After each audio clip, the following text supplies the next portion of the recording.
Fated for her powerful voice, musical genius, and sparkling personality. Her musical journey has indeed been one that is very famous, but it's nothing compared to her walk in faith. Let's live out loud with Achieng Abura next.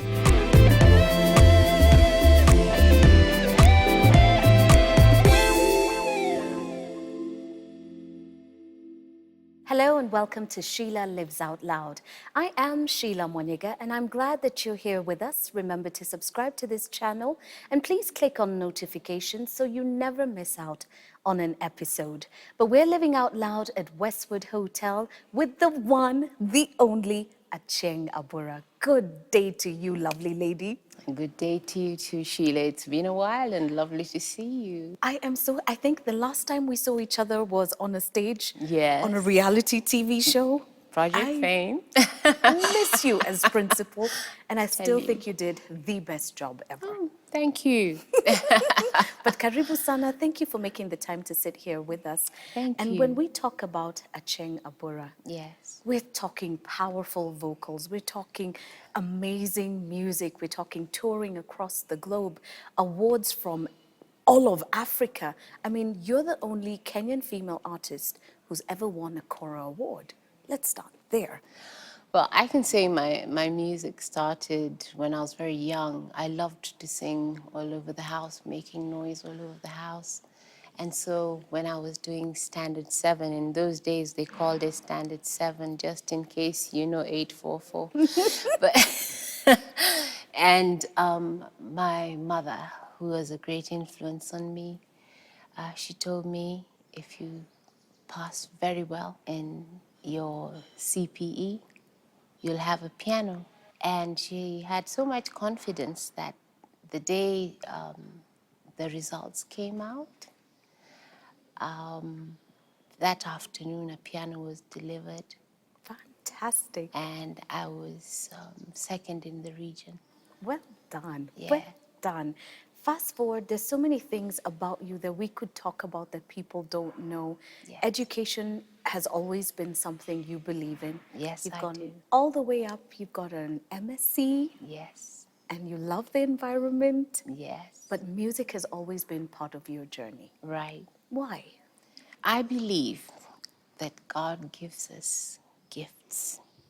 For some, it could be 1 or 2. For others, it could even be 10. He has an expectation from all of them. They are not there to keep you company. They're there for you to use to change and transform this world. Mm-hmm. And so what I did was sort of a merger between my music and the education that I got.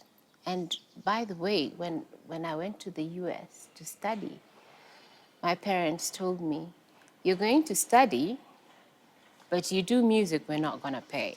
Right. And it was not because they didn't love my music. Music at that time was not paying, and they didn't want me to suffer. Mm-hmm. You see, secondly, I was a good scientist. So all along the way, I have done my music, but with social responsibility. I have sang for women. I've sang for peace, something I hold very dear in my heart. I used my music to try and transform my corner of the world. My mother told me that every single person has a purpose on this earth. You have a purpose. Even that little street boy has a purpose. And for some people, it could be a home. For some people, it could be a village, a community, a country, or the international world, the Bill Gates of today. Mm-hmm. I am sure that Obama's mother had no idea that she was raising a president. Mm. We must take that which God has given us very seriously. Right. In taking that which God has given us seriously, I think about another role that you play, and that is the role of mother.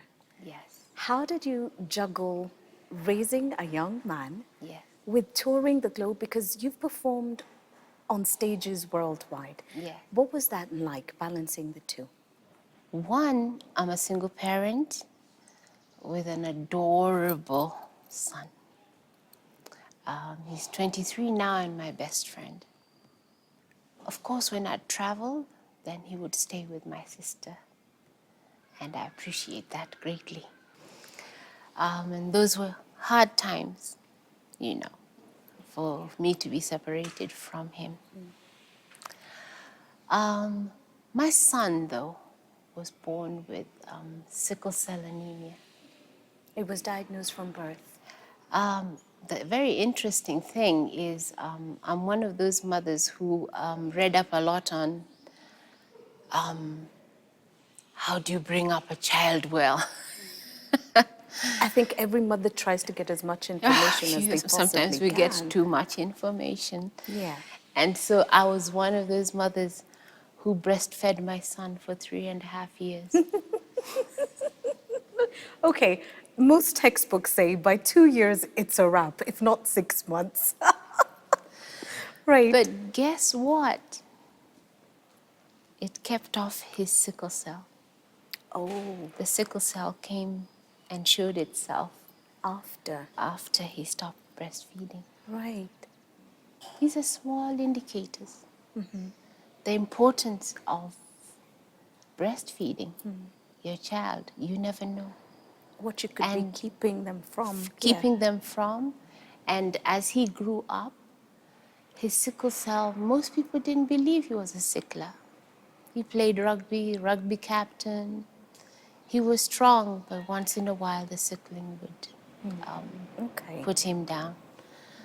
But he said, I've got sickle cell, but that's not going to hold me back.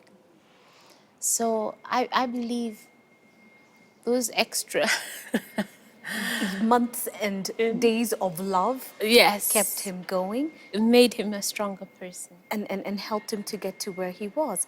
However, things became a little difficult as he transitioned into teenagehood, and then the doctors told you other things as well.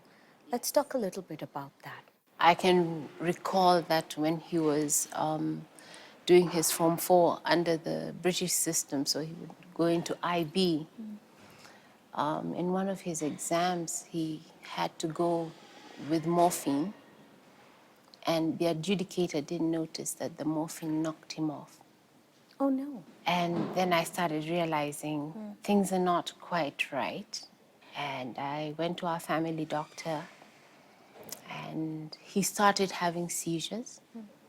And we were like, what is happening? Because that's the age where the sickle cell starts getting less and less.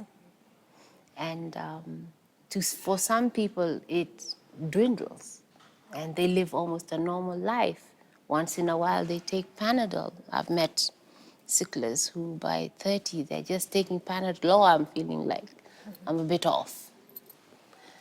His went to the extreme, so the doctors told me, my honest opinion, see a heart specialist.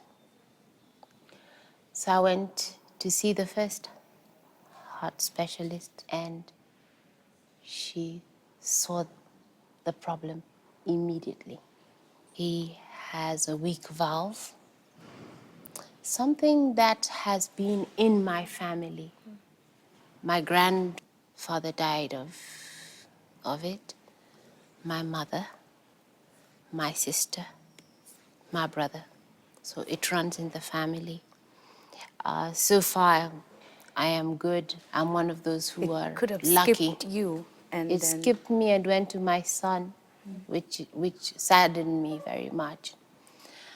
But I said no. Second opinion. right. Going on with the second opinion, you insisted on finding out more. I felt the second opinion was not decisive. It left us a little bit not certain. So my auntie who had been close to my mother and knew that my mother passed from the same problem. My grandfather, she knew this was in the family. She stayed a lot in the UK and knew a research group in the UK who looked at certain special issues. And so she sent for one of them to come and do the test.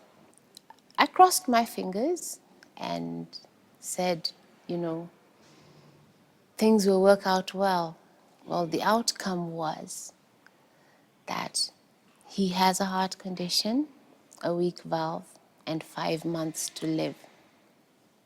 When a doctor tells you that your only son, your best friend, has 5 months to live, what went through your mind? God, where are you? God, God, God, God, I need you right now. I'm not losing my baby. And I prayed, and we prayed. And it wasn't even something that I was able to share with anybody, because you get into a state of shock. And all I know is I needed to pray. And my auntie, because they have the team of researchers coming here, they do a lot of research on different medical things. So we got into a program with them, and they started helping my son. In the 5 years, she passed on, but they promised her that my son would be well. And he has been. It's 5 years. From 5 months. From 5 months. 5 years now. Yes. It has taken a toll on us, but we are together and we are happy. And it's made me look at life very differently. My son is the strongest person I know. I only know when he's in real pain when I look into his eyes. Because what happens is, with the sickling in the heart, he has permanent sickling. There isn't one day in his life that he's not sickling. So for 5 years, he's been sickling. Every day. Horrendous pain. Horrendous. Let me give you a relativity. I have a very good friend who has sickle cell anemia. It was many years ago when I was working for a consultancy group. And she decided to have a baby. And of course, they're like, oh, you're a sickler, this is dangerous. And everything. She said, no, I'm going to make it. I want a baby. And so when we saw her afterwards, we said, how did it go, you know? And she told me, what is all this talk about birth pains? People have no idea what sickle cell pain is. She found birth pains so much easier. A walk in the park. Yes. Oh my. Yeah. And so my son, for the last 5 years, with the exception of about a month, has been in pain every day. Going forward, Yes. what can be done to lessen that pain? Because I cannot imagine that he must spend another day in pain. It wouldn't be right if there's something that can be done about it. First, I'd like to say this. Recently, I was made a sickle cell champion or ambassador by the Ministry of Health. My son and I, we've set up the Prince Sickle Cell Foundation. Right now, it's under a fund because we're raising money for him to go for the operation. But we will transfer it into a full foundation so that other people there's this treatment that is coming out. It's still at very formative stages, but people can live better lives. Our health system can be more responsive to the needs of sicklers. One of the things that sometimes gives me sleepless nights, and I say this honestly, is I think of a child in Kibera or in Mathare whose mother is maybe a maid and gives the child Panadol and says, "I'll see you later." They go through immense pain. We have to put our sense of humanity to sickle cell. So there are many things health-wise that can be done to improve the lives of sicklers and let them not suffer so much, to improve their survival rate. For a sickler to survive even to 18, 21 is difficult. So for my son to have survived This far? with a heart, That's God. it is purely by the grace of God. Where we are now with my son is they've asked that the time has come for them to operate and correct, not maintain, correct the heart. And God has been very gracious. They're paying for the operation. We're not paying for the operation. The operation is about 30 million, which would be out of our reach to an extent, I don't you know know, many Kenyans 30, with that kind of 40, health cover. you know. Yeah.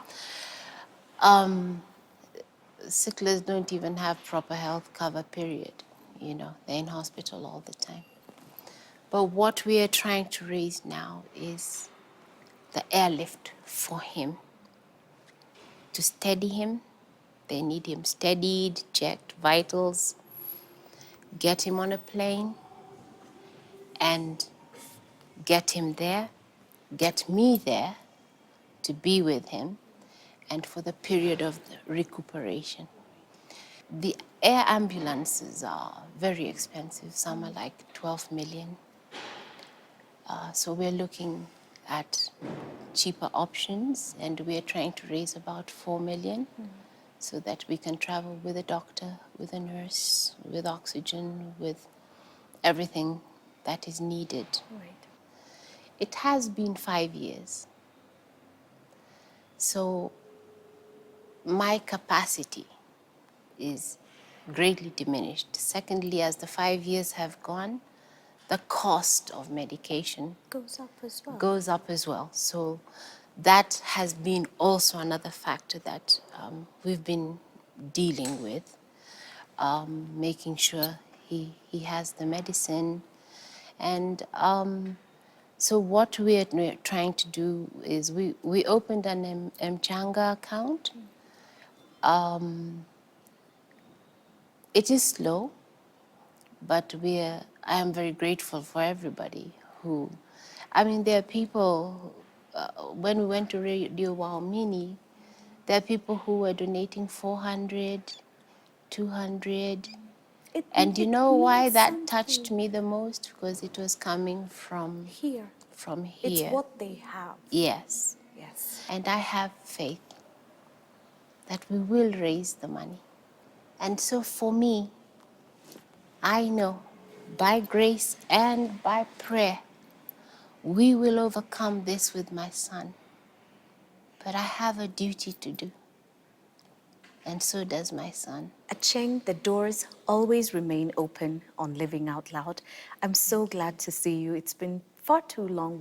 We shouldn't spend this much time apart. I think No, we this has been shouldn't. very, very long. Very, very Yes. long.